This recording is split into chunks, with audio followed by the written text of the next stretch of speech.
वालों को पता चला तो हर कोई हंसा। बेटी के लिए इतना त्याग, अरे कल किसी और के घर चली जाएगी। रामलाल ने बस इतना कहा, बेटियां नाम की नहीं दिल की होती है। यह दुनिया भले ना समझे पर एक पिता की ममता इससे बढ़कर होती है।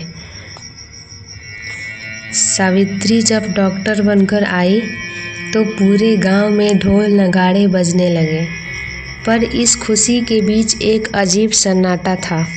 वह दिन भी आ गया था जिससे रामलाल डरते थे। उनकी बेटी की शादी हो रही थी। सावित्री लाल जोड़े में थी, सुंदर और खुश। लेकिन जब उसने विदाई के समय अपने पिता के पैरों को छुआ तो रामलाल का दिल टूट गया। उसकी आंखों में आंसू थे, पर उन्होंने मुस्कान ओढ़ ली। सावित्री ने कहा, पापा मैं हमेशा आपकी बेटी रहूंगी।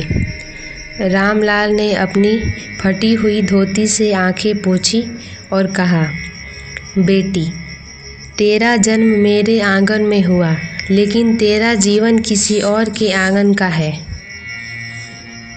समय बीता।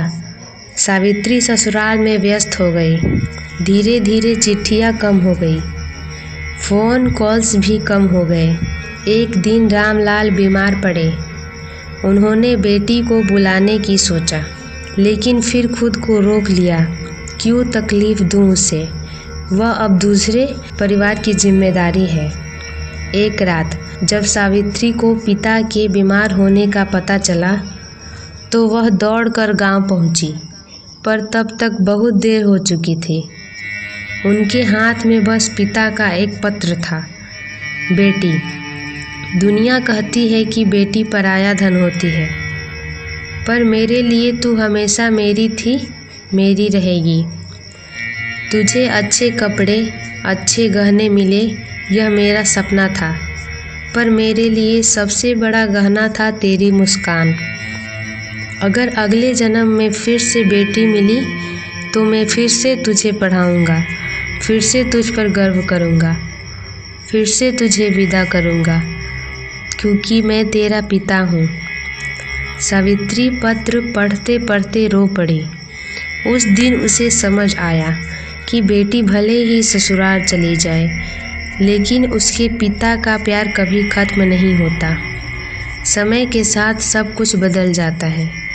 बेटी के कपड़े, उसका घर, उसका नाम, लेकिन जो नहीं बदलता वह है एक पिता का प्यार। बेटी